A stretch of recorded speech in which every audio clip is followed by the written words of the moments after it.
நான் உங்கள் ஏஜாஸ் பேசுகிறேன். இப்போ மேல்மருவத்தூர் டு வந்தவாசி போகிற ரோட்டில் நம்ம கீழ் கொடுங்காலுன்ற ஊர் பக்கத்துலேயே நிற்கணுங்க. இது வந்து ஒரு 40 ஏக்கருங்க. இது any time road bus facility நல்லா அருமையாக இருக்கும். இது layout, form land, form house, guest house, college, school அந்த மாதிரி எல்லாத்தையும் யூஸ் பண்ணலாம். சைட் இதுலேருந்து இது வரைக்கும் வந்து நேராக அப்படியே ஃபுல்லாக பவுண்ட்ரி 40 ஏக்கர்ஸுங்க.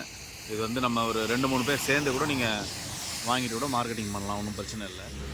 இடம் வந்து நல்லா அருமையான இடம். இந்த ரோட்லலாம் வந்து ஸ்கொயர் ஃபீட் வந்து 800-900 சேல் பண்ணுறாங்க. இதுலேருந்து ஒரு 10 மினிட்ஸில் போனீங்கன்னா வந்தவாசி வந்துடும். உங்களுக்கு 10 to 15 மினிட்ஸில் வந்தவாசி வந்துடும். அதே மாதிரி இந்த பக்கத்தில் போனீங்கன்னா ஒரு 20 மினிட்ஸில் மேல்மருவத்தூர் வந்துடும். ஸோ இடம் வந்து நல்லா அருமையான இடங்க. இது ஆன் ரோடு. இதுதான் வந்து ஆக்சுவலாக பெங்களூர் பைபாஸ், அதாவது மேல்மருவத்தூர் டு வந்தவாசி போய் அப்படியே திருவண்ணாமலை போகிற பைபாஸுங்க. இந்த ரோடே நல்லா ஒரு 60 அடி ரோடுங்க. ஸோ வேணுன்றவங்க கான்டாக்ட் பண்ணுங்கள். நன்றி, வணக்கம்.